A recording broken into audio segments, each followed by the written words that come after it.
Bueno, como ya se comentó, yo no soy economista de profesión, aunque tengo interés en economía desde hace algún tiempo. Y bueno, quería hablar de, no sé si alguno de ustedes habrá escuchado el término econofísica, o por lo menos habrá oído hablar, digamos, de la aplicación de métodos tomados de la física teórica en economía. Y quería dar un esbozo, por lo menos, de lo que es mi propia actitud o filosofía en cuanto a este tema. Bueno, que está esta palabra econofísica, que es lo que quiere decir, es un término relativamente reciente. La primera persona que habló de econofísica fue un profesor de física teórica en la Universidad de Boston, en Estados Unidos, Gene Stanley, en 1995, si no me equivoco. Y no podríamos decir que sea una disciplina claramente definida, como decir que haya alguien que hace econofísica o que creo que en ninguna parte hay un grado, digamos, en econofísica. Básicamente, bueno, voy a hablar un poquito de algunos aspectos de la historia, digamos, de la influencia de la física teórica sobre la teoría económica. Pero también hay otra cosa que es importante de tener en cuenta, que es que hay muchas personas que se han formado en física y que han pasado a trabajar sobre todo en finanzas cuantitativas, pero en menor medida también algunos de ellos han pasado a trabajar en economía. Entonces, hay muchas personas, digamos, que han terminado trabajando en finanzas o en economía, que tienen una formación originalmente en física. Bueno, no solo en física, también en matemáticas y en computación, pero bueno, en particular en física. Y una cosa que ocurre mucho, bueno, normalmente cuando uno habla de econofísica es porque uno suele encontrar básicamente artículos de economía, pero publicados en revistas de física y leídos, digamos, por una comunidad de personas que son en muchos casos formados en física. Entonces, esto es el fenómeno, digamos, de la econofísica, básicamente. Pero esa tal vez es la parte, digamos, sociológica de cómo funciona, por qué se habla tanto de econofísica. Bueno, no sé si tanto, pero por qué se habla de econofísica. Eh, pero lo que quisiera ahora enfatizar un poco es que hay una historia bastante larga, interesante, de las conexiones entre la teoría económica y una rama particular de la física, que es la física estadística. En realidad la relación, por lo menos la relación fructífera que veo yo, no es de la economía con la física en general, sino con esta rama en particular que es la física estadística. Digo tal vez muy brevemente, para los de ustedes que no estén, bueno, supongo que muchos de ustedes no estarán familiarizados con esta clasificación de las ramas dentro de la física. La física estadística lo que pretende es describir sistemas que tienen muchos componentes, tantos que no es posible seguir, digamos, los grados dinámicos de libertad de cada uno de los componentes del sistema, pero uno trata de poder decir algo útil sobre cómo se comporta el sistema de manera macroscópica. Entonces, por ejemplo, si yo estoy hablando del gas que está dentro de este cuarto, hay un número enorme de moléculas de gas. Yo jamás podría pretender tratar de saber cuál es la posición y velocidad de cada una de esas moléculas, pero sin embargo yo puedo hablar estadísticamente del conjunto y decir cosas útiles, por ejemplo, sobre la presión, la temperatura, el volumen del gas, del aire, digamos, dentro de este. Entonces, esto es básicamente lo que llamamos física estadística y es la rama de la física que tiene una conexión directa, bueno, y de larga data con la teoría económica. Y tal vez la persona, digamos, más interesante para mí desde este punto de vista es este señor, Josiah Willard Gibbs. Ahí están sus fechas, hace ya algún rato, murió hace ya bastante más de 100 años. Bueno, muy brevemente, pues tampoco voy a quedarme en la parte puramente histórica, pero Gibbs originalmente se doctoró en ingeniería en Estados Unidos, eran unos primeros doctorados que se dio en ingeniería en Estados Unidos en 1863. Su influencia, bueno, hay dos áreas, digamos, en donde la influencia de Gibbs es muy grande. Una es en la fisicoquímica. Básicamente él fue el pionero en la aplicación de los principios de la termodinámica a la química, desarrollando lo que se llama la fisicoquímica. Bueno, no tendré mucho tiempo de meterme en eso. Sí, tenía un tema que me gustaría mucho comentar en detalle, pero bueno, este no es la ocasión para ello. Y además, en una línea un poquito distinta, él es uno de los tres padres fundadores de la mecánica estadística, o física estadística, tal vez. Nuestros efectos, física estadística y mecánica estadística son sinónimos. Entonces, lo que este trabajo pretendía era explicar cómo los principios de la termodinámica que habían sido establecidos de manera básicamente experimental, cómo se podían entender en términos de la estadística de sistemas compuestos de un gran número de moléculas. Otras dos personas que fueron esenciales en el desarrollo de esto fueron Maxwell en el Reino Unido y Boltzmann en Austria.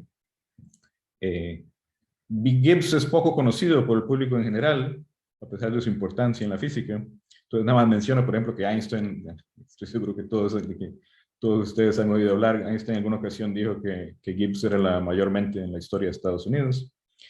Y también para enfatizar que no es una excentricidad mía de conectar a Gibbs con el desarrollo de la teoría económica, Samuelson, el famosísimo economista y premio Nobel de Economía, bueno, ya voy a decir un poco más de su relación con Gibbs y con la línea intelectual de Gibbs, pero por ejemplo, si alguno de ustedes tiene interés puede ir a buscar, o incluso si no lo encuentran fácilmente en internet, y a alguno de ustedes le interesa con facilidad, les puedo mandar el PDF de este documento, que es alguna charla que dio Samuelson, creo que en 1900, no sé si la fecha que puse ahí está correcta, creo que es de 1989, creo que aquí cometí un dedazo, no, 1980.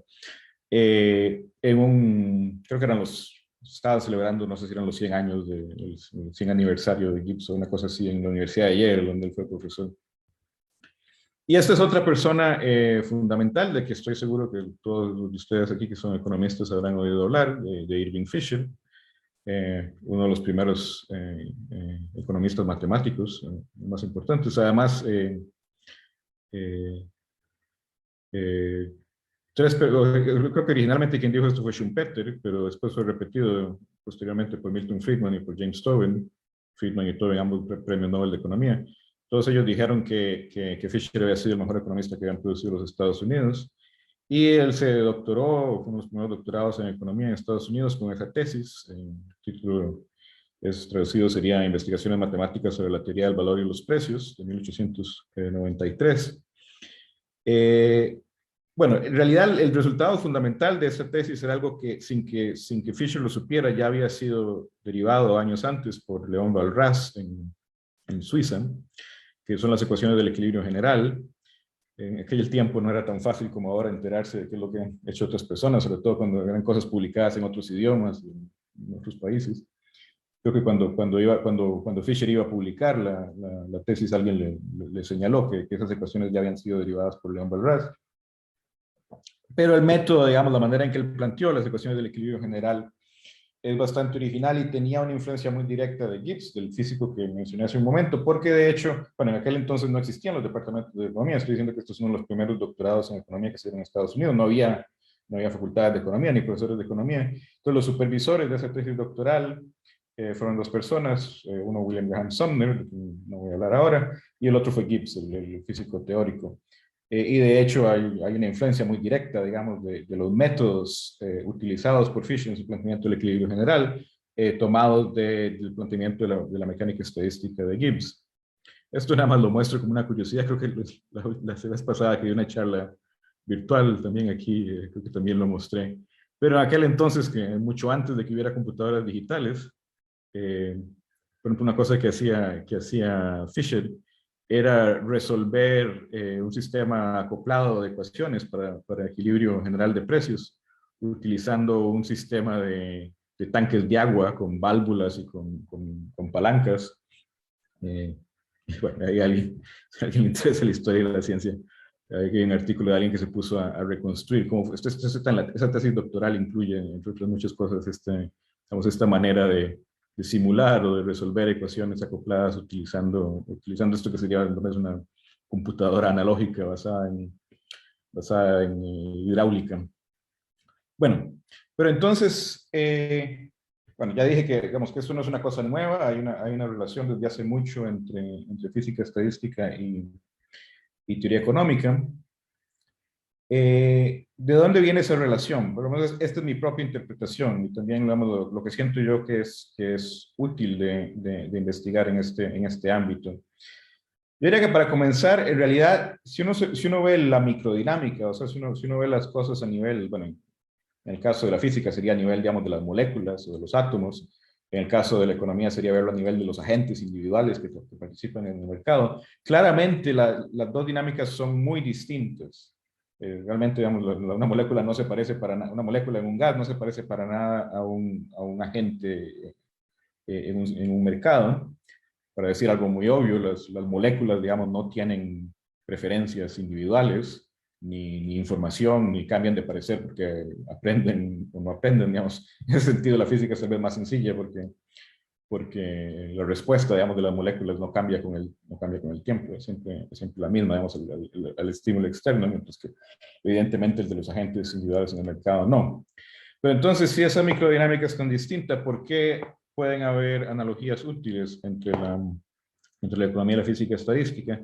Yo diría, mi propia interpretación es que en realidad las analogías útiles salen del hecho de que en ambos casos, en el caso de la economía y en el caso de la física estadística, uno no puede conocer o manejar todos los detalles microscópicos del sistema. Como ya dije, uno no puede pretender saber la posición y las velocidades de todas las moléculas de aire, digamos, en una caja, si quieren una caja pequeñita, ¿no? Son números comunalmente grandes, además son muy pequeños, son muy difíciles de ver, son imposibles de controlar experimentalmente.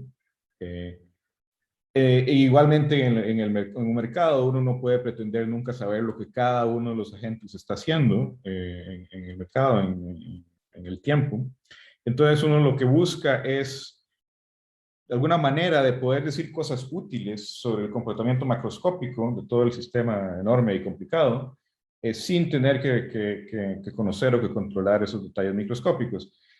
Entonces, desde ese punto de vista es donde viene donde diría yo, de ahí vienen las analogías entre los dos campos, y sobre todo lo que yo creo que es bastante análogo entre los dos casos es que, bueno, entonces una manera muy fuerte de poder decir algo útil sobre un sistema muy grande sin conocer los detalles de lo que hace es cuando está en equilibrio macroscópico.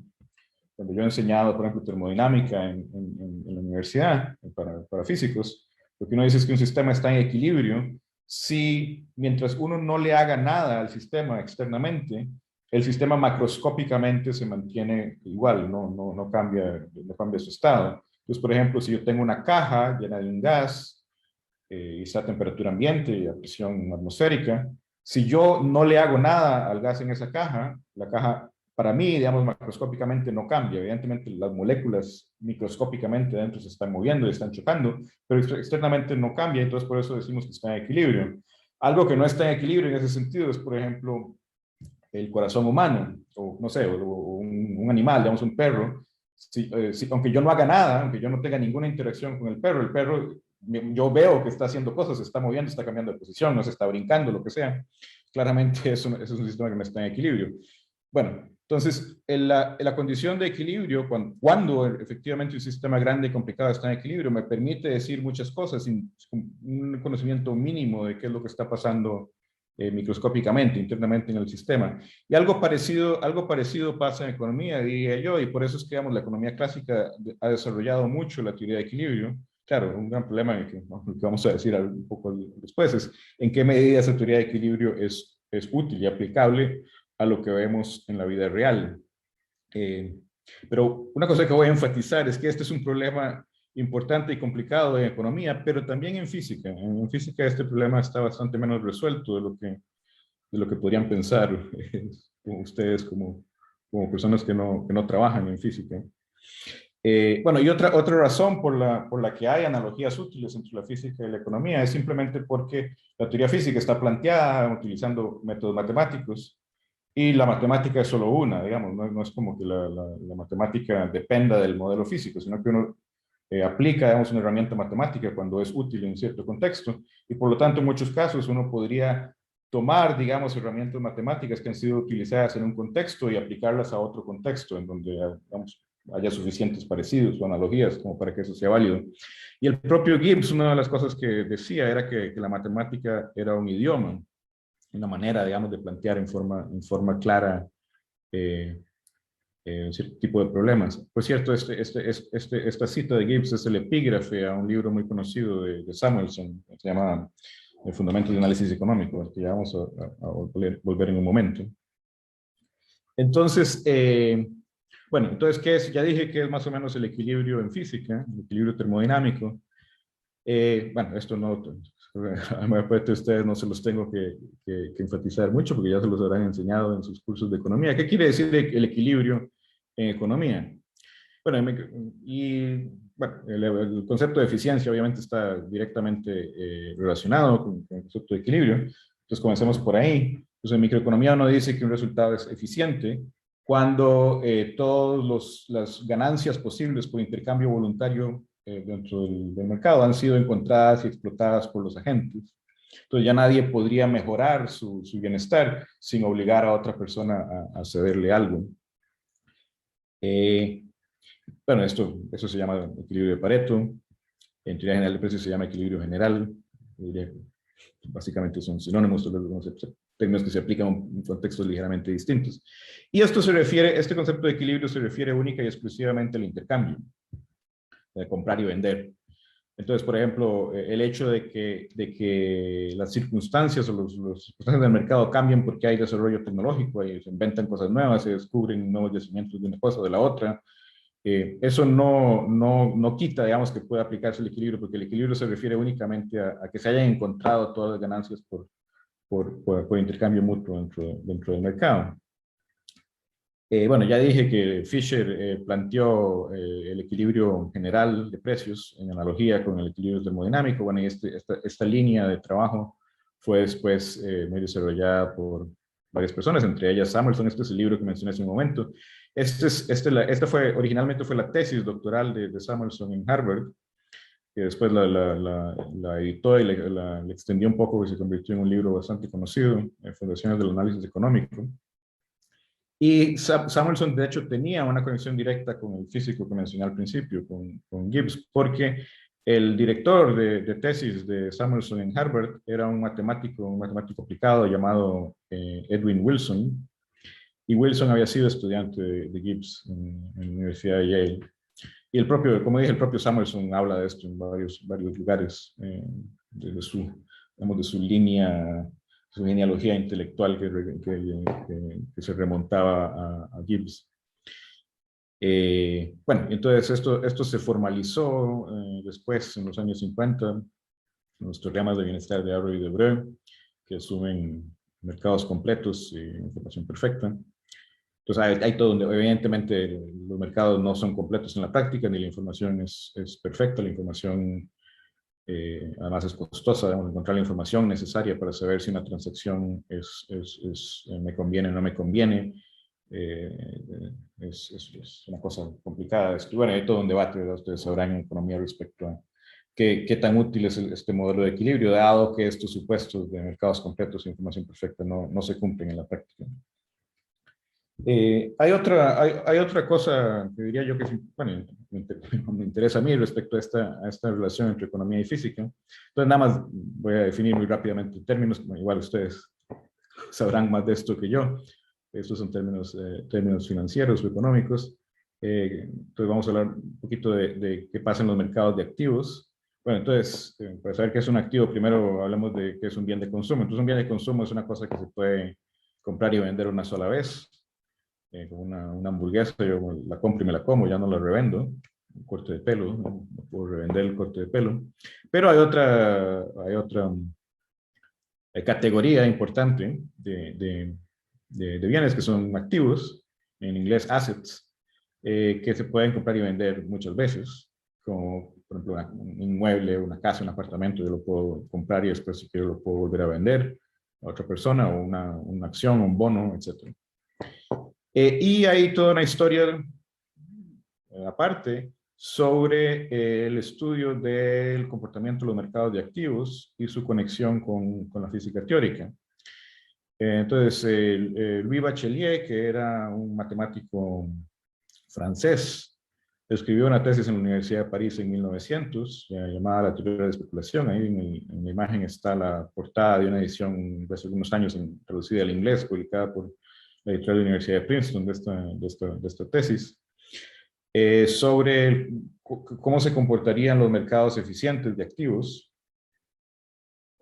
Llegó a la conclusión de que tiene que ser una caminata aleatoria si el mercado es eficiente, porque claro, ¿qué es lo que pasa? Que si yo examinando el comportamiento previo de los precios, si yo puedo predecir que es más probable que el precio en el siguiente momento, en el siguiente día suba o baje, yo puedo usar eso para comprar o vender de manera que gano dinero. Entonces, esa acción mía eliminaría o tendería a eliminar esa posibilidad de ganancia. Entonces, lo que quedaría cuando todos los agentes dentro del mercado de activos han logrado encontrar todo lo que era predecible y por lo tanto actuar de manera que extraen esa posibilidad de ganancia, lo que tiene que quedar ahí es una caminata aleatoria en donde es completamente impredecible si el precio va a subir o bajar en el siguiente momento. Tiene que ser igualmente, la expectativa, digamos, del movimiento del precio tiene que, en el siguiente momento, tiene que ser siempre cero e independiente de la historia del precio. Eso es lo que, un concepto que creo que venía de la física y de la caminata aleatoria, lo que llaman en inglés el random walk. Pero otra cosa que es bastante interesante es que cuando Bachelier publicó esto en 1900, llegó a unas ecuaciones que son las mismas ecuaciones que después Einstein, 5 años después, obtuvo en física estadística para el movimiento browniano. Einstein no estaba consciente, digamos, de la obra de Bachelier, nunca lo leyó, pero alguien después, digamos, se dio cuenta que eran en las mismas ecuaciones, porque en ambos casos básicamente lo que tenemos es una caminata aleatoria. Entonces, eso también es un resultado interesante de la relación entre la teoría económica y la física estadística. La tesis de Bachelier no tuvo mucha influencia originalmente, pero fue descubierta en los años 1960, sobre todo por dos personas, el mismo Samuelson, de quien ya hemos hablado varias veces, y un matemático de origen polaco, que hizo su carrera principalmente en Estados Unidos, bueno, de origen polaco-francés, creo que había nacido en Polonia, pero había estudiado inicialmente en Francia, después terminó en Estados Unidos, que se llamaba Benoit Mandelbrot. Nada más, tal vez muestro para aquellos de ustedes que no vengan de la física, qué es el movimiento browniano. La historia es que un botánico británico, inglés creo, de apellido Brown, no me acuerdo en este momento cuál es su nombre de pila, pero pues browniano, Brown se puso, estaba examinando granos de polen. Entonces había puesto un grano de polen en agua y se dio cuenta que los granos de polen no se quedaban en su lugar, se movían. Entonces se movían de una manera aleatoria. La explicación eventualmente no la dio el propio Brown. Brown lo que hizo fue ver esto y reportarlo. Pero después la explicación es que ese movimiento es producto de que en todo momento el grano de polen está siendo bombardeado de todas las direcciones por las moléculas de agua, en este caso. Y el movimiento de las moléculas de agua es aleatorio. Entonces, por eso el resultado, lo que da sobre el grano de polen es un random walk, una caminata aleatoria, porque en todo momento es igualmente probable que las moléculas de agua golpeen al grano de polen en cualquier dirección, cualquiera de las direcciones posibles. Todo esto lo que modernamente llamamos movimiento browniano, y las ecuaciones que salen de este modelo de movimiento browniano son las mismas que había obtenido Bachelier para el comportamiento de los activos en un mercado eficiente. Lo otro que iba a mencionar de esto, es interesante tomarlo en cuenta, la explicación de Einstein, bueno, y después otras personas que trabajaron sobre el tema, pero la manera en que Einstein explicó las observaciones sobre el movimiento browniano y cómo dependía, por ejemplo, la temperatura del agua, fueron lo que realmente terminó de convencer a toda la comunidad científica de que los átomos realmente existían. Algo de lo que todavía se debatía a principios del siglo XX. Algunas personas que decían que la existencia de los átomos no tenía sentido dentro de una teoría física porque eran cosas que no se podían ver. Pero, digamos, en este caso, los átomos permitían explicar por su influencia, digamos, sobre una cosa que sí se ve, como un grano de polen grande, un fenómeno como el movimiento browniano. Bueno, y los de ustedes que trabajen en finanzas, seguramente ya todo esto les comenzará a sonar algo que han oído. Hay un trabajo de los años 70, el primer artículo es de Black y Scholes, después también hay un trabajo en la misma línea de Merton, Esto le ganó a Scholz y a Merton el premio Nobel de Economía, que lo hubieran compartido con Black, pero creo que Black se murió. El premio Nobel no se da en forma póstuma. Y parten, digamos, yo creo que sin conocimiento de la obra mucho anterior de Bachelier, parten de, digamos, del mismo principio, que si los precios son, bueno, aquí dicen, eso es del puro principio del artículo, si los precios de las opciones están valorados correctamente, básicamente quiere decir si el mercado es eficiente, no debería ser posible hacer un portafolio combinando posiciones largas y cortas, de manera que la expectativa de retorno no sea nula, de manera que uno tenga certeza con esa cartera de ganar. Y a partir de este principio, entonces, deriva una fórmula para la evaluación de opciones financieras. Ahí está la fórmula, bueno, no me voy a poner a explicar los detalles de esto, pero es una ecuación diferencial parcial. La variable independiente es el tiempo. Las variables dependientes son S, que es el precio del activo, V, que es el precio de la opción construida a partir del activo, y R, el interés de los bonos en riesgo, el bono del Tesoro de Estados Unidos, y sigma es una volatilidad que tiene un poco que ver, digamos, si piensan en el caso de la física, volatilidad es, digamos, cuánto se difumina la posición esperada, digamos, el grano de polen en esa imagen del movimiento browniano.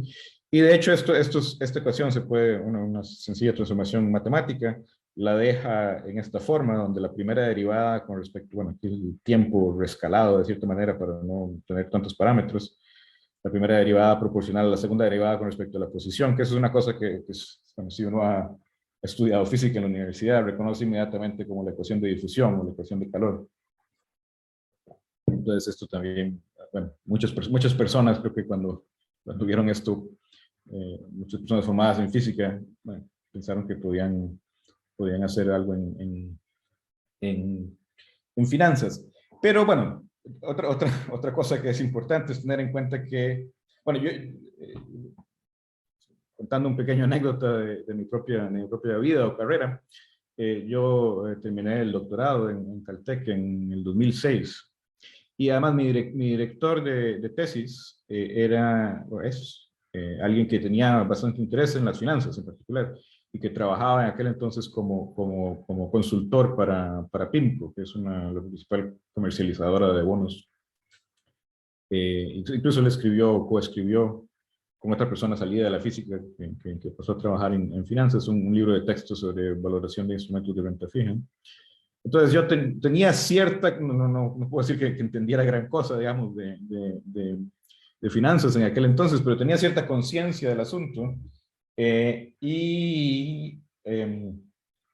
2006, bueno, entonces no mucho después de que yo me gradué, comenzó la última gran crisis financiera internacional, finales del 2007, 2008, por ahí. Y entonces, bueno, como creo que le pasó a muchas otras personas en aquel momento, eso me generó mucha curiosidad por tratar de entender qué era lo que estaba pasando, cuál era la relación, digamos, incluso en aquel momento era común, digamos, ver que, no sé, que periodistas o gente común y corriente acusara a los físicos y a los matemáticos de ser los responsables de la crisis financiera, digamos, y de aplicar modelos que no eran, modelos matemáticos que no eran realistas, que habían llevado al desastre. Entonces, quiero darle tal vez un poquito de pensamiento y contexto también a este asunto. La pregunta de si la econofísica no ha llevado, digamos, a una simplificación demasiado grande de algunas cuestiones que esa simplificación puede tener consecuencias negativas. Pero quiero aquí retrotraerme a un episodio de la historia de la ciencia mucho anterior. Este señor es Leonhard Euler, en alemán, un matemático y físico suizo del siglo XVIII.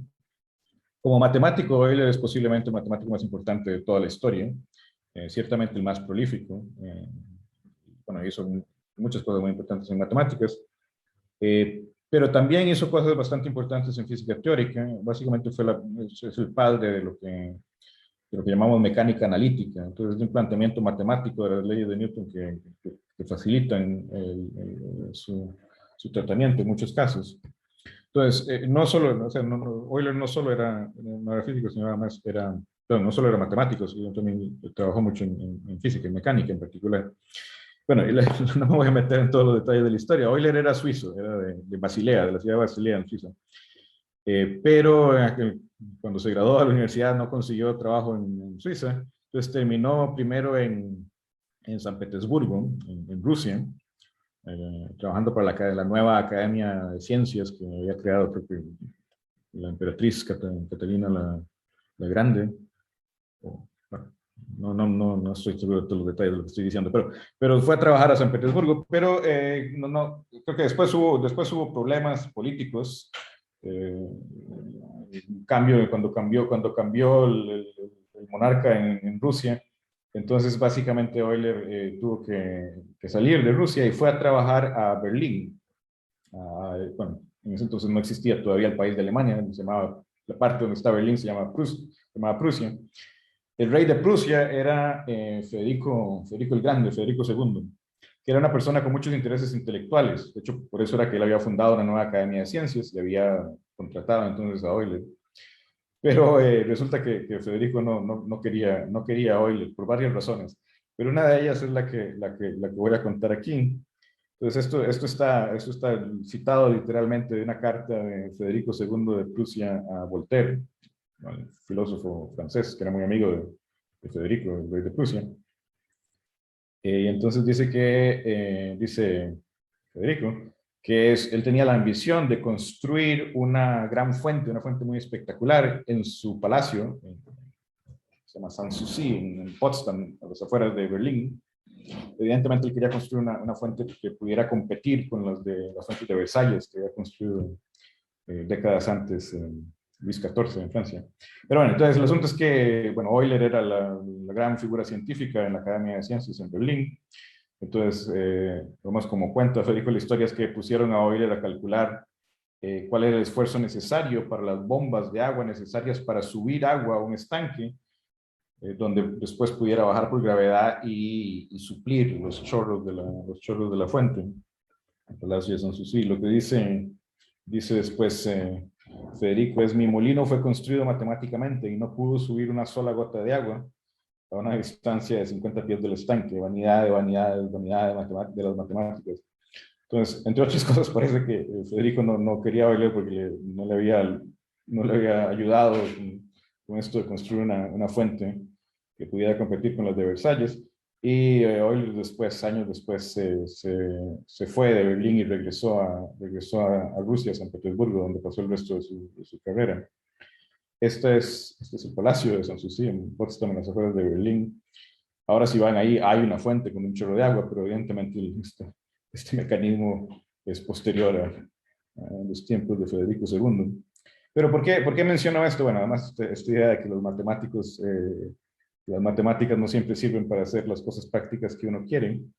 De hecho, el fondo de la historia, no puedo meter en los detalles mucho, pero es más concreto tal vez de lo que podría pasar. No estoy contando esto nada más así como una anécdota, como un chiste. Yo creo, tengo la tesis, de que efectivamente Euler no debe haber contribuido de una manera útil a construir una bomba, porque el bombeo de agua no puede ser descrito utilizando mecánica analítica, porque o sea, los métodos de la mecánica analítica que había desarrollado Euler se aplican solo cuando las fuerzas involucradas son fuerzas conservativas, que vienen de una función potencial. Otro término que voy a usar dentro de un momento es una fuerza integrable. Entonces, si usted, de hecho, aquí alguien escribió un artículo, Historia de la Ciencia, sobre esto.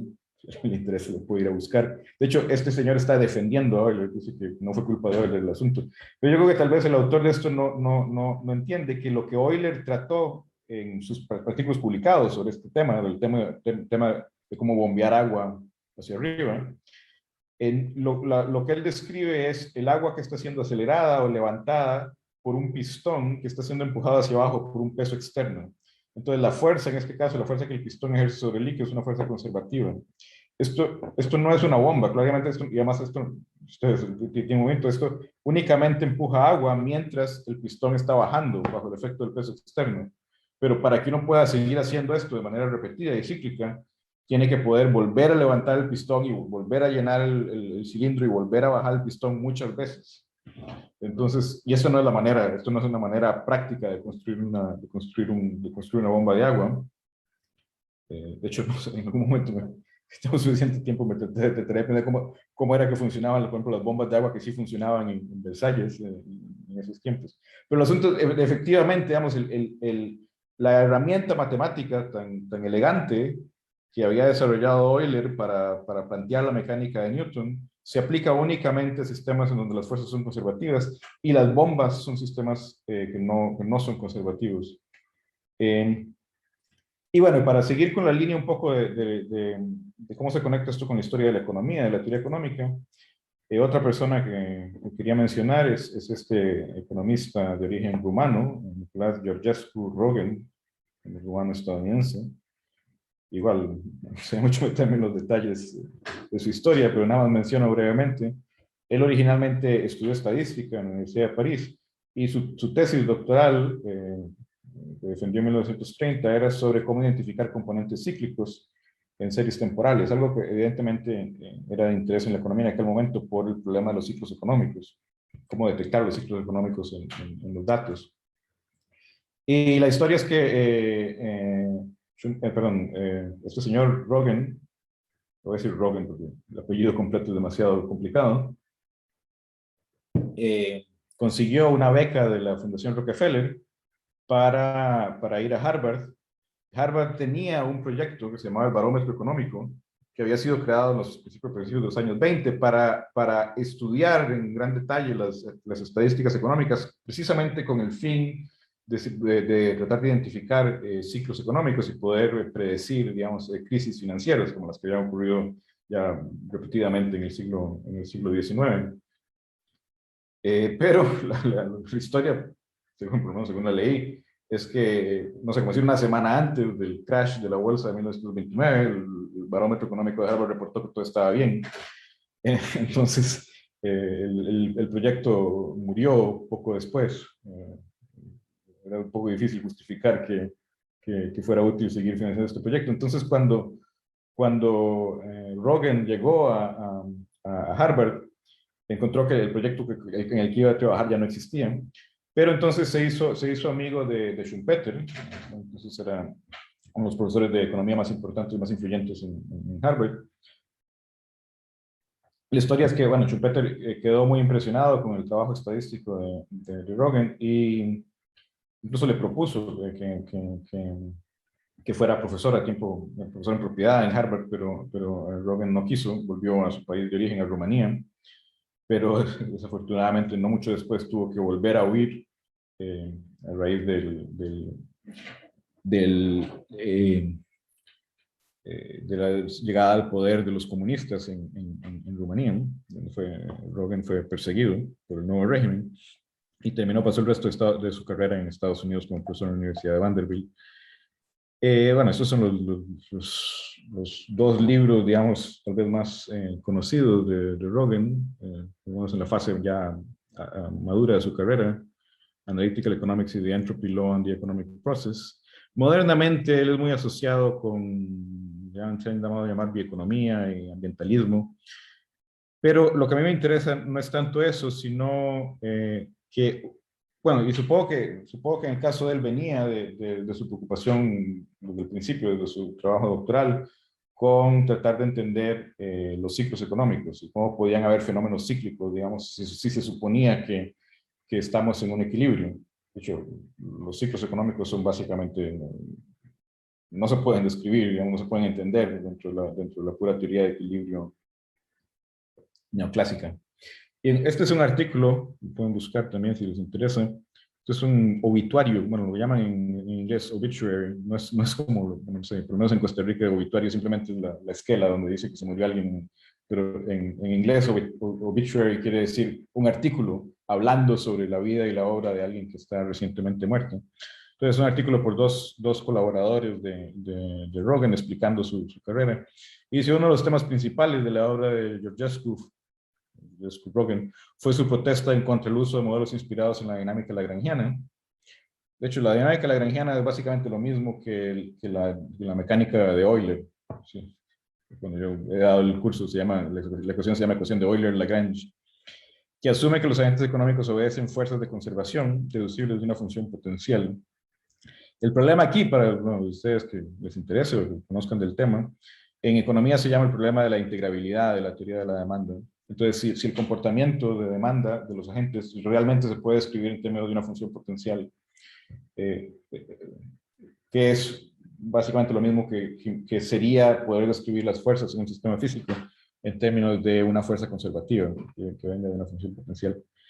Bueno, nada más lo menciono. Recientemente alguien que se formó en física, pero que ahora escribe sobre economía teórica, Ole Peters, que trabaja ahora en Inglaterra, ha retomado el tema de una perspectiva un poco distinta, pero es básicamente el mismo problema. Él lo llama economía de la ergodicidad, este problema de que los experimentos, digamos, revelan, por ejemplo, que las preferencias de las personas no son transitivas ni estables en el tiempo, entonces que no cumplen con las condiciones, digamos, para integrabilidad. Bueno, como no me queda mucho tiempo, nada más, bueno, menciono para ir cerrando un poco. Entonces, por ejemplo, el asunto este decía que Euler no pudo ayudar a Federico el Grande a construir una fuente porque su planteamiento de la mecánica no podía describir una bomba. No, una bomba de agua, esto es una cosa que hace una fuerza no conservativa. ¿Por qué porque si una fuerza es conservativa, quiere decir que si yo hago un proceso cíclico, entonces en donde el sistema comienza en un estado y después de un rato regresa al estado original, si la fuerza es conservativa, yo no he hecho nada. Pero una bomba, ustedes se fijan, es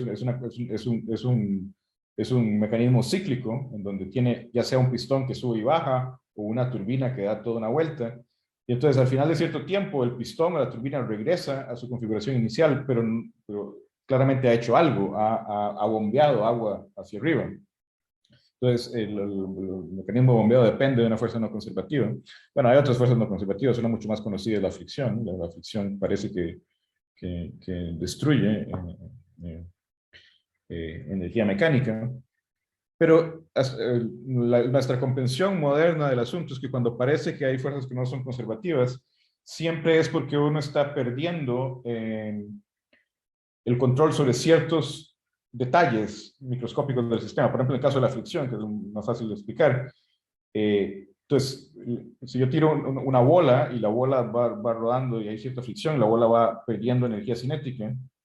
La moderna explicación es que no es que la energía cinética esté desapareciendo, sino que es que está siendo transferida a las moléculas de aire o a las moléculas de los átomos de la superficie sobre la que está rodando la bola, y uno no la ve, y no lo ve porque es movimiento, bueno, de cosas muy pequeñas, pero además es un movimiento desordenado.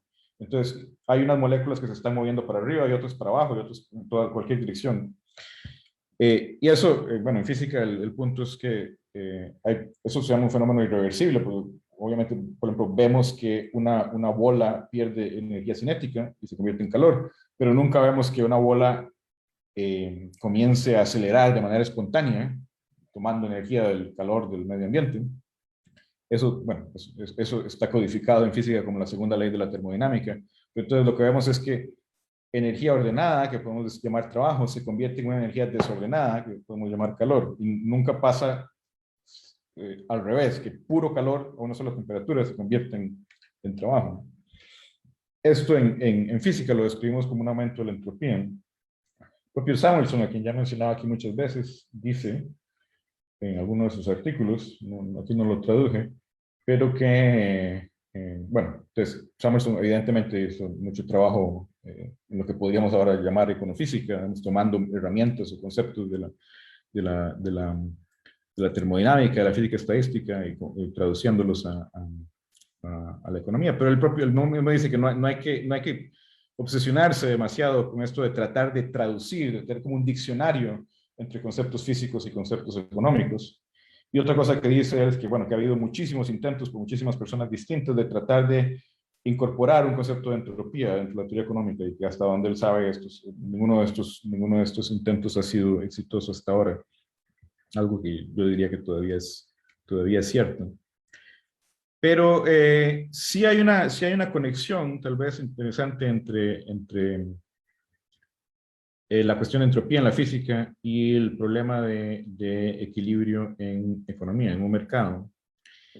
En física, el estado de equilibrio, entonces ese estado que si yo externamente no le hago nada al sistema, el sistema macroscópicamente no cambia, en física siempre es el estado con la máxima posible entropía, la máxima posible dadas digamos, las condiciones de frontera, las restricciones que le impongo yo al sistema desde afuera. Y ese estado de equilibrio, algunos de ustedes tal vez en algún lugar, en algún contexto ya han oído hablar de muerte térmica, de heat death. Entonces, el estado de equilibrio también se llama a veces un estado de muerte térmica. Entonces, en un estado de máximo equilibrio, toda la energía del sistema está en forma de calor a una sola temperatura. Entonces, toda la energía está en forma de movimiento desordenado de las moléculas. Entonces, de ahí no se puede extraer trabajo. Entonces, no puede uno construir, digamos, una máquina o una bomba, una cosa así, en un sistema que ya está en equilibrio, que está en entropía máxima.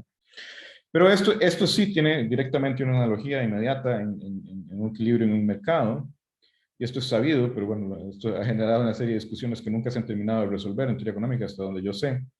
Porque si uno asume que el mercado es eficiente, entonces está cercano a la eficiencia, cercano al equilibrio, todas las oportunidades de ganancia por intercambio mutuo ya se han encontrado y se han explotado, entonces lo que queda son ganancias muy, muy pequeñas, y deben tender a cero, si las ganancias posibles se están tendiendo a cero si nos estamos acercando mucho al equilibrio, el equilibrio eficiente. Entonces, bueno, esto se conecta con el tema de rendimientos decrecientes, estancamiento secular. Otra cosa de la que aprendí yo recientemente es en economía la paradoja de Grossman-Stiglitz. Bueno, ahora no tengo tiempo de hablar del asunto. Pero el asunto es que claramente en los mercados esto no se verifica. Las posibilidades de ganancia en los mercados no tienden a cero, hasta donde sabemos. Bueno, había personas, por ejemplo, que temían, Keynes, por ejemplo, temía un estancamiento secular después de los 1930, pero hasta donde sabemos esto no pasa. La actividad empresarial existe porque hay posibilidades de ganancia que no están desapareciendo, que no están tendiendo a cero. Si yo tengo ¿cómo se llama? Una panadería, y la panadería me da una ganancia, es porque yo logro comprar los ingredientes y pagar el costo del trabajo de los empleados a un precio menor que al que puedo vender el producto terminado al público. Entonces, ahí hay una repetida transacción voluntaria con ganancia que no está desapareciendo. Bueno, y lo otro que claramente está en conflicto, bueno, en tensión, digamos, con este concepto de equilibrio son los ciclos macroeconómicos, siempre y cuando sean ciclos endógenos. Bueno, como no quiero pasarme demasiado del tiempo, déjenme tal vez ir terminando haciendo una conexión con el problema en física. Entonces, claramente hay un problema de economía eh, sobre la persistencia, bueno, la persistencia de cosas que no se pueden entender en la teoría de equilibrio, la persistencia de ganancias, la persistencia de arbitraje, la persistencia de actividad empresarial, los ciclos macroeconómicos, si es que efectivamente son ciclos endógenos, yo diría que la evidencia es bastante clara. Bueno, y pensaba que tal vez iba a tener tiempo de hablar un poquito más de esto, pero bueno, de hecho, la charla anterior que di que fue hace casi un año, hablé un poco más al final de mis propias teorías respecto a cómo entender el desequilibrio persistente macroeconómico en términos de asimetrías de información entre ahorrantes y prestatarios, y en términos de las finanzas. Entonces, tal vez, bueno, si alguno de ustedes tiene una pregunta después, con gusto la contesto, pero tal vez déjenme nada más.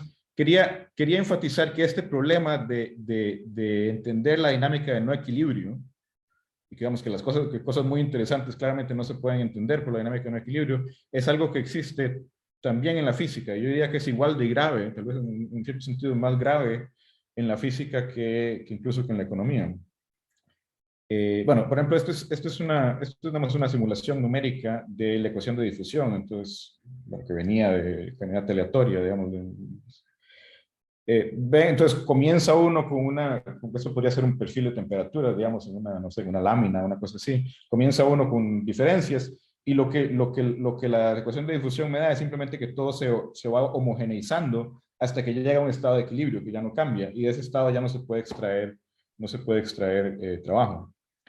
Pero en sistemas físicos vemos muchas cosas interesantes que no se comportan de esa manera. Y un ejemplo especialmente espectacular se llaman reacciones de reacción-difusión. Esto ha sido un tema de interés desde hace algún rato en gente que trabaja en sistemas fuera de equilibrio. Bueno, no me voy a meter en los detalles de qué son las sustancias que están involucradas aquí, pero claramente, por ejemplo, esto no cumple con la definición que dije al principio de un sistema en equilibrio. ¿Por qué? Porque yo no estoy haciendo nada, yo puse las sustancias químicas y ellas están ahí, o sea, haciendo lo que quieren hacer y veo macroscópicamente que está cambiando el sistema. El sistema está generando estas ondas viajeras, estos patrones tan interesantes. Por ejemplo, algunas personas piensan que esto tiene que ver, este tipo de reacciones químicas tiene que ver con la morfogénesis en el sistema, en seres vivos. Pues, es muy fácil, por ejemplo, obtener patrones con este tipo de reacciones que se parecen, por ejemplo, a las huellas digitales. Entonces, algunas personas piensan, por ejemplo, que la formación de los patrones en las huellas digitales en las manos que se puede explicar por modelos de este tipo. Pero entonces, claramente, esto es una dinámica muy distinta a la primera de pura difusión, que digamos que me da un estado muy aburrido, un estado de equilibrio, mientras que esto es una cosa fuera de equilibrio y mucho más interesante. Y esto está mucho menos entendido en física, ¿no? No solo en economía, sino también en física. Bueno, menciono alguna vez hace ya años que di una charla, yo soy costarricense, di una charla en la Academia Nacional de Ciencias de Costa Rica sobre algunas de estas ideas, eh, sistemas autooscilatorios y la posible conexión, digamos, entre sistemas autooscilatorios físicos y eh, oscilaciones macroeconómicas ineficientes. Y recuerdo que al final un microbiólogo costarricense muy connotado, Edgardo Moreno, se entusiasmó y se levantó y dijo, usted lo que me está diciendo es que la economía está viva. Y sí, vamos, obviamente aquí no me da tiempo, pero no estoy esbozando y para justificar un poco por qué creo que hay un posible diálogo interesante entre física y economía. En eso, por ejemplo, si ustedes ven esa reacción que mostré hace un momento, esa reacción se sostiene por un tiempo, no es indefinida, pero se sostiene por un gran tiempo porque hay una energía química que la puede sostener. Mi visión respecto a por qué pueden haber ciclos macroeconómicos ineficientes es que en la economía hay un reservorio de energía, si quieren llamarlo de esa manera, en la forma del ahorro, que el ahorro no encuentra uso suficiente de manera inmediata o sencilla por la gran asimetría de información que hay entre los prestamistas y los prestatarios. Bueno, entonces, ahora sí, para que haya tiempo también tal vez de algunas preguntas, déjenme entonces nada más terminar con el resumen. Entonces, ¿cuáles son las ideas que quería yo enfatizar aquí? Entonces, hay una relación entre la física estadística y la teoría económica que se remonta por lo menos a la obra requete conocida por los economistas de Irving Fisher, la tesis doctoral de él sobre el equilibrio general es de 1892, pero bueno, son las cosas importantes. Y además que era alguien que había sido influenciado directamente por un enorme, importantísimo físico teórico, Willard Gibbs. Creo que en realidad, digamos, la dinámica microscópica de un mercado y la dinámica de un sistema físico son muy distintas, cualitativamente muy distintas, pero la analogía útil, interesante, comienza cuando uno trata de pensar en cómo describir el sistema macroscópicamente de una manera que sea útil sin conocer o controlar los detalles microscópicos del sistema. Y entonces ahí claramente entra la idea del equilibrio macroscópico y los usos y las limitaciones del concepto de equilibrio macroscópico tienen muchas analogías entre la economía y la física. Y en los dos, tanto en economía como en física, hay problemas conceptuales, teóricos muy importantes. en torno, por ejemplo, bueno, la cuestión es como lo que llamé de la integrabilidad, entender cómo aparecen fuerzas que no son conservativas, que no vienen de una función potencial, que por lo tanto pueden generar, por ejemplo, fenómenos cíclicos sostenidos, y la dinámica activa, digamos, de un sistema lejos del equilibrio. Bueno, entonces eso, creo que aunque los campos son distintos, y yo creo que, porque hay muchas personas que han tratado, como decir, de traducir, algo que vieron que Samuelson criticó hace muchos años, de traducir directamente, hacer un diccionario, digamos, entre conceptos físicos y conceptos económicos. Eso no es una buena, no es una actitud muy fructífera o útil, pero sí hay, sí, este problema de los problemas conceptuales que aparecen cuando trata de uno de entender cómo es que un sistema se mantiene lejos del equilibrio por mucho tiempo, sí tiene muchos paralelos entre los sistemas físicos y los sistemas económicos, y por lo tanto creo que es una cuestión de muchísimo interés en los dos campos, y también de un posible diálogo, digamos, interdisciplinario entre los dos. Entonces, bueno, ahora sí me detengo, y si hay preguntas, con todo gusto puedo atenderlas. Muchas gracias, profesor Alejandro Jenkins. Sí, hay algunas consultas que nos acaban de llegar y bueno, a los participantes presentes en la sala Zoom, si desean realizar y seguir enviando sus consultas al link correspondiente del chat de Zoom. Una consulta, le transmito, profesor, es la siguiente. ¿Podría usted comentar acerca de los modelos de Ising y economía? Sí, yo diría que esa no es la dirección que a mí me parece que es la más útil. Por una razón parecida, es que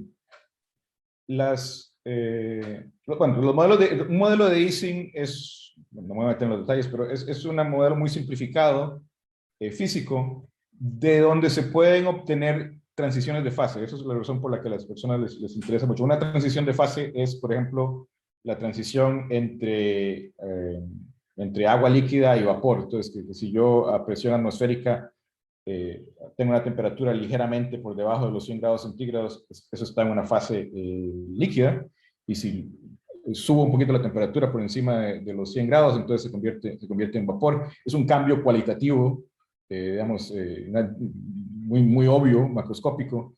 Eso se llama una transición de fase. Entonces, una cosa la que muchas personas han pensado, lo que veo mucho interés, es, por ejemplo, ver si una crisis financiera se puede entender por analogía con una transición de fase en un sistema físico. Y entonces, como los físicos teóricos de materia condensada, lo primero que van a escribir es un modelo de Ising.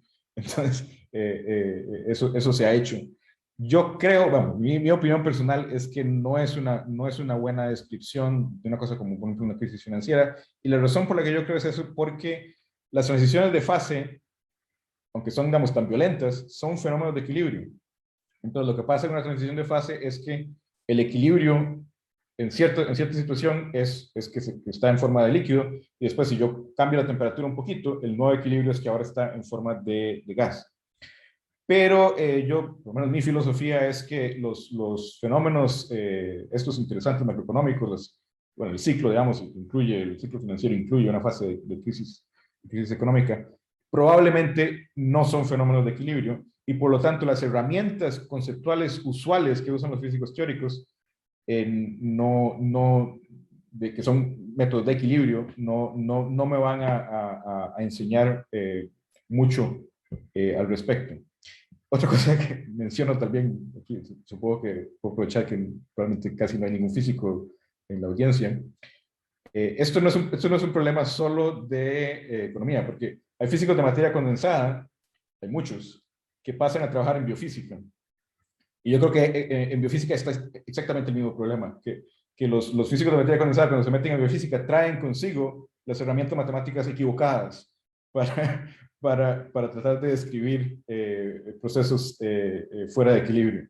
Entonces creo que, bueno, esta es una cosa de la que me podría yo pelear con mis colegas un gran rato. Creo que ha sido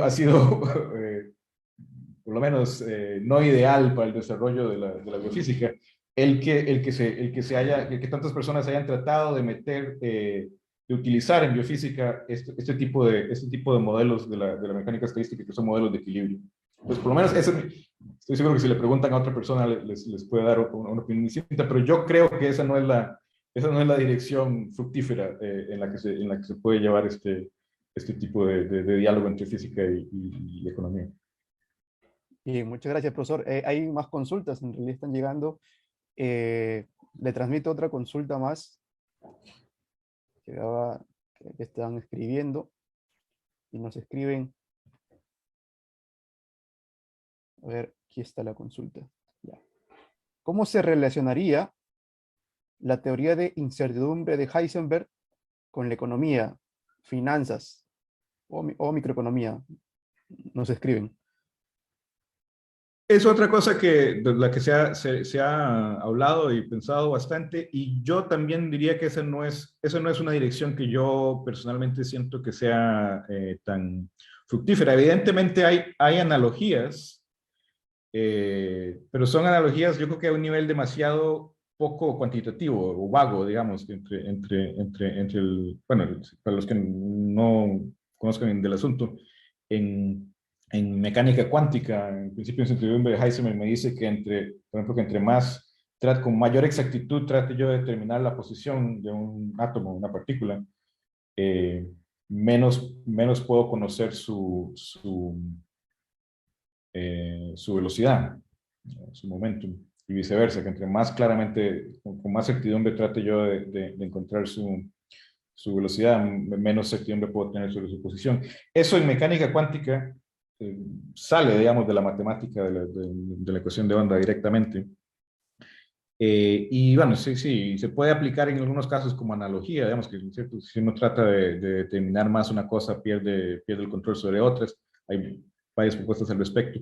Pero igual, yo siento que ese tipo de cosas peca en el sentido en el que Samuelson decía, de tratar de hacer una traducción demasiado directa entre conceptos físicos y conceptos económicos. Hay que tener ese cuidado, digamos, claramente, no hay ninguna razón para esperar que la física simplemente se pueda traducir a la economía, porque el sistema que describe la economía, el mercado, es una cosa muy distinta.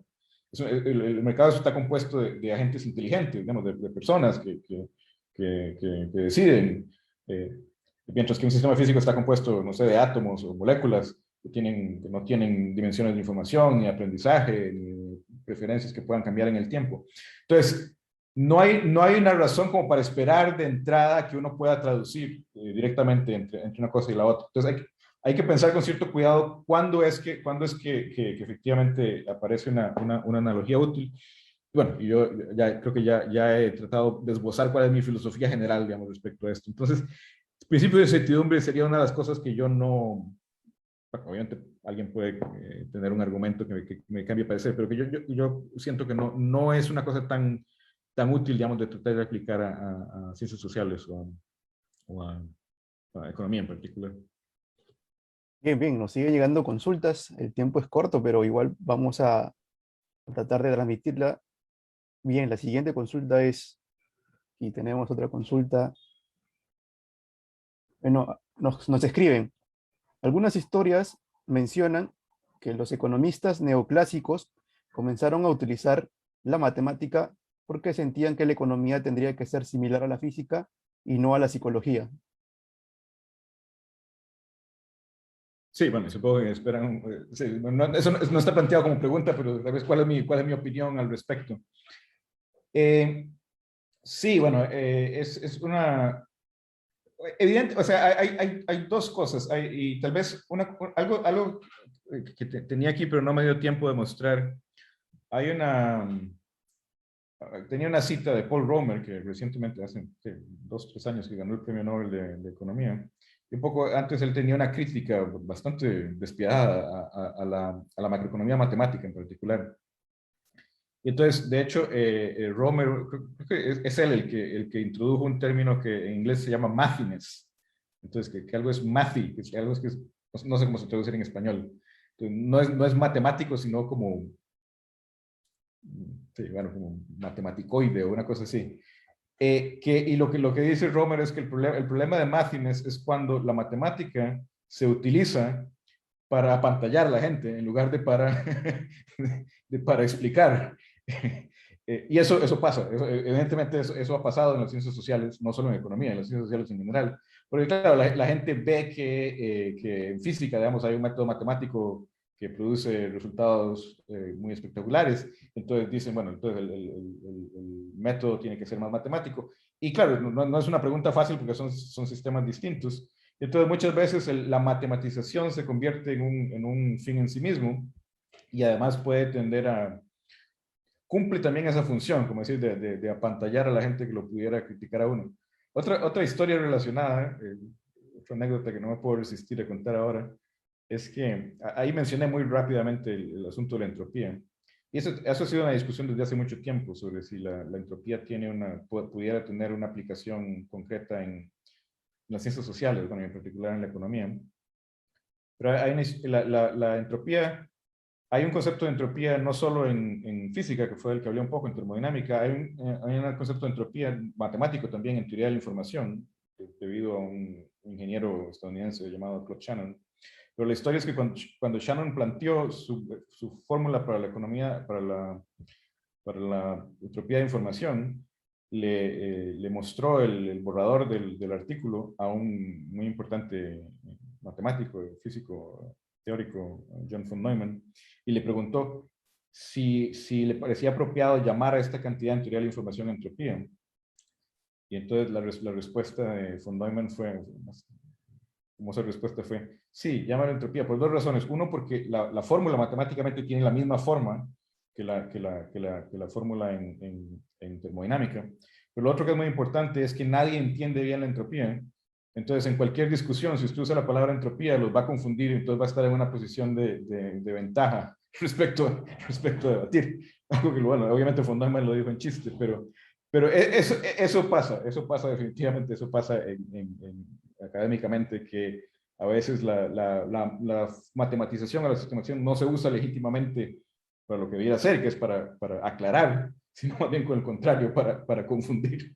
Entonces es una cosa de lo que hay que tener mucho cuidado. Perfecto, doctor Alejandro. Aquí hay otra consulta que nos llega también. Dice, la teoría del caos en economía también se exploró regularmente. ¿Hay expectativas sobre ello? Yo personalmente no muchas, porque es una cosa de la que se trabajó muchísimo en los años 70, en los años 80, la aplicación de sistemas no lineales. Claramente, bueno, un problema que tenían los modelos matemáticos previos era que tendían a ser lineales, porque claro, una ecuación lineal es mucho más fácil de resolver. Además, tenemos que acordarnos que antes de los 70, eh, o sea, una computadora digital era una cosa muy cara y con muy poco poder. Entonces, había muchas cosas que no se podían fácilmente. Una ecuación no lineal, una ecuación caótica, es muy, muy difícil de entender a papel y lápiz y resolver. Pero a partir de los 70, por ejemplo, uno puede poner la ecuación en la computadora y la computadora le da una simulación numérica.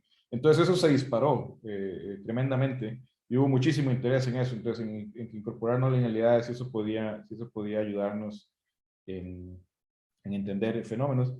Y algunas cosas interesantes vinieron de ahí, pero creo que mucho menos de lo que se esperaba originalmente. Yo diría que sí, posiblemente ese problema del caos y de la no linealidad no era, digamos, el centro del asunto. Yo diría, claro, obviamente es mi opinión, será altamente controversial, pero en realidad el mayor problema está en entender las fuerzas no integrables, en entender digamos, por qué un sistema, cómo puede tener un sistema activo, digamos, en donde el sistema por sí solo esté generando variaciones macroscópicas sin que esté siendo forzado externamente. Y eso no es un tema, digamos, que se resuelva con teoría del caos. Bien, bien, doctor. Aquí tenemos otra consulta más. Estamos ajustados con el tiempo, pero la vamos a transmitir y nos escriben. El modelo de Black-Scholes se aplica a la valoración de activos de opciones reales, el cual está compuesto de variables aleatorias y variables determinísticas. ¿Existe algún modelo matemático de solución entre paréntesis, software, ¿cómo podría delimitarlo? ¿Cómo podría delimitarlo estas variables? Un poco por ahí. Sí, no sé si entiendo completamente la pregunta. El asunto de utilizar la ecuación de Black-Scholes para, para valorar, para valorar activos ha sido muy desarrollado desde los años 70. Es una técnica, digamos, bien establecida, básica en finanzas. Y es útil para muchas cosas. Tal vez bueno, y eso, digamos, ahora con computadoras, digamos, es muy fácil simular, simular este tipo de cosas y comparar, digamos, los datos con la simulación para ver si entonces, para encontrar si algún activo aparece como correctamente valorado o no, para tratar de hacer arbitrage. Lo que diría yo, tal vez, es que lo que sí no incorpora es posibles variaciones, oscilaciones ineficientes, o sea, variaciones en los precios de los activos que, que escondan ganancias no realizadas importantes. Eh, entonces, el análisis de Black-Scholes es válido siempre y cuando uno piense que los precios están cercanos, digamos, a ser eficientes. Entonces uno puede ahí medir desviaciones con respecto a la eficiencia. Pero sí, eso es un tema que yo creo que es muy interesante. Hay mucha evidencia empírica de que las oscilaciones, digamos, del comportamiento del comportamiento de los precios de los activos tiene correlaciones. Porque, claro, el punto de una caminata aleatoria es que lo que vaya a ser el precio en el siguiente momento es totalmente independiente de lo que haya hecho antes.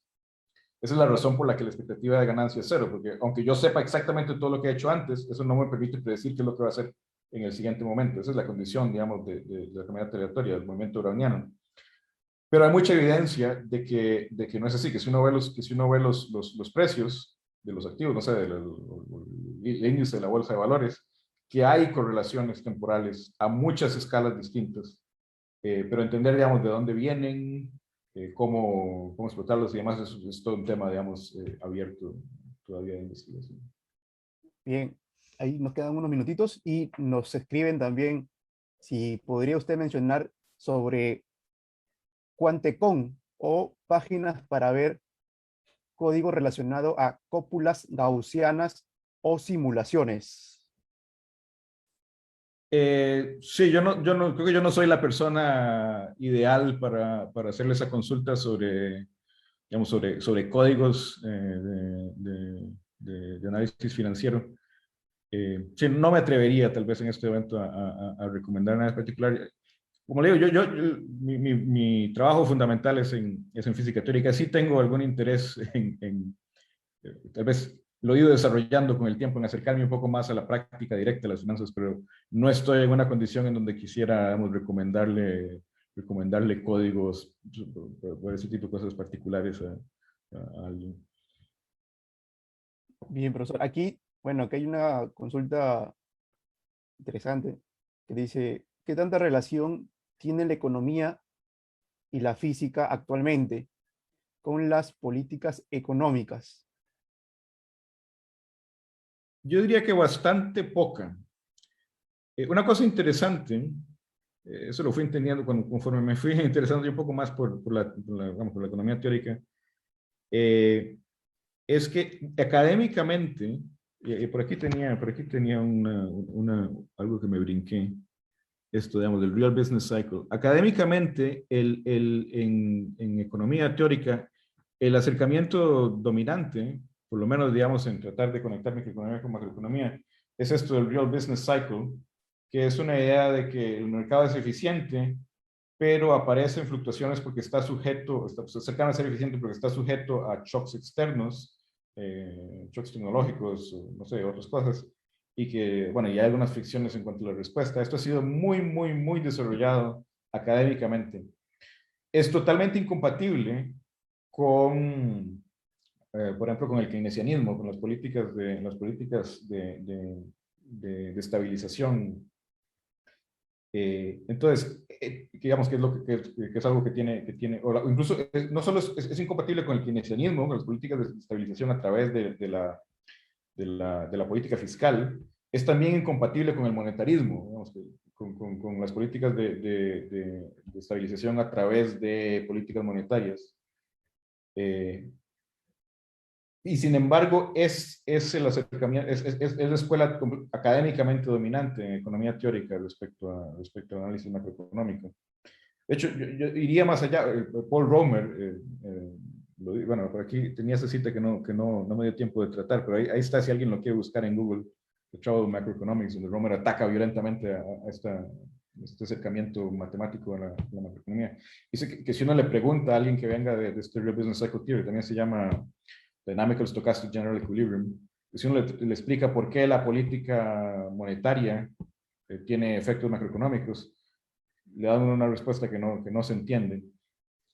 Y claro, este acercamiento, lo que pasa es que este acercamiento, que es el académicamente dominante de economía, y que es el que tiene una conexión muy directa con mecánica estadística de equilibrio,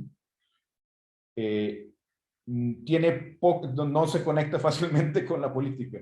Entonces es una cuestión complicada. Y la macroeconomía política, digamos, lo que pasa es que entonces tiene muy poca conexión con la teoría pura, sobre todo con la teoría matemática. Es casi como un divorcio ahí. Entonces, yo diría que desde el punto de vista de la política económica que implementan los gobiernos, hay muy poco diálogo incluso con la escuela neoclásica, digamos, dominante en los departamentos de economía, bueno, y mucho menos con cosas un poco más heterodoxas del tipo econofísico, como lo que hablé ahora. Perfecto, profesor. Y aquí, bueno, creo que transmitimos la última consulta. Bueno, siguen llegando consultas, pero no creo que Sí, tratemos tal vez todas. el próximo Sí, sí, sí. conferencista Ah, no quiera que sigamos en estas. vamos a ver si ya está por aquí nuestro próximo conferencista. Bueno, todavía está a tiempo. Bien, le transmito una consulta. A ver, dice, profesor Jenkins, ¿la econofísica tiene alguna similitud o se lleva de la mano con la economía cuántica o son temas diferentes? El asunto es que economía cuántica alguna gente ha usado ese término, pero no ha sido usado en un sentido consistente. Entonces, alguna gente dice economía cuántica para referirse a cierta cosa y otro para referirse a cierta otra. Entonces, no es como que haya una cosa que se llama una disciplina, tiene una escuela de pensamiento que se llama concretamente economía cuántica. Lo que he visto yo llamado economía cuántica, básicamente quiere decir que alguien toma una ecuación que aparece en mecánica cuántica y la trata de aplicar, digamos, de alguna manera a describir algún tipo de fenómeno económico. Eso es un tipo de econofísica, digamos, porque es tomar una herramienta matemática o conceptual de la física teórica y aplicarla en economía. Y he visto cosas hechas desde distintos puntos de vista. Ahí yo diría, es un poco, el uso de la palabra cuántica creo que ahí es un poco un abuso. Es también más como para pantallar que para explicar. Porque, digamos, lo que uno identifica como el comportamiento cuántico de un sistema físico, yo no creo que sea una cosa que tenga una analogía especialmente útil en un mercado. Pero lo que sí es cierto, perfectamente puede ser que una ecuación que aparezca en mecánica cuántica tenga la misma estructura matemática que algo que le pueda aparecer uno en análisis económico. Pero ahí entonces no es porque, digamos, porque, no sé, porque el comportamiento cuántico de un átomo sea una cosa, digamos, eso, digamos, el principio de certidumbre, una cosa así que se traduzca a lo que pasa en el mercado, sino más bien por lo segundo que decía Gibbs, de que la matemática es solo una. Entonces, perfectamente puede ser que aparezca una herramienta matemática en algún lado que le sirva a uno en alguna otra parte. Bien, profesor Jenkins, pediría pues ya está presente con nosotros el siguiente expositor, pero hay una consulta bastante interesante que vamos a robarle unos minutitos, por favor, estimado economista Oscar, unos minutitos, por favor, para transmitirle la última consulta que Me parece interesante. Bueno, y se la transmito rápidamente. Dice, buenas tardes, bienvenido, profesor. En los estudios de econofísica se ha podido predecir la subida de las bolsas. ¿Hay proyecciones a lo que nos espera en las bolsas del mundo? También hay estudios de la econofísica a las teorías liberal. ¿Podría, de acuerdo a estudios realizados, qué teorías económicas fueron más convenientes para las economías de los países? Muchas gracias.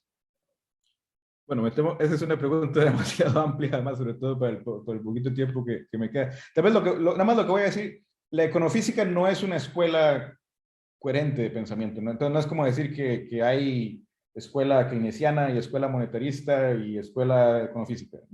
No, no es así, digamos. Eh, y hay personas que han, desde el punto de vista de la econofísica, hay personas que son estatistas y personas que son más liberales. Eh, es simplemente econofísica, básicamente lo que quiere decir es que hay un diálogo entre los métodos de la física y los métodos de la teoría económica. Yo personalmente, no puedo decir, tengo una interpretación, digamos, que tal vez un poco más liberal respecto a qué es lo qué es lo que pueda aprender uno, por ejemplo, los ciclos económicos, a partir de un acercamiento como el que, bueno, el que algo dije de eso ahora. Si a alguien le interesa, en la charla anterior que di hace casi un año, que creo que al final hablé un poquito más de mis ideas sobre deuda y desequilibrio y lo que tiene que ver con el ciclo macroeconómico. Pero sí, no es como que haya, no es como que haya una... Es imposible, digamos, traducir de la palabra econofísica a una escuela, digamos, políticamente identificable dentro del pensamiento económico.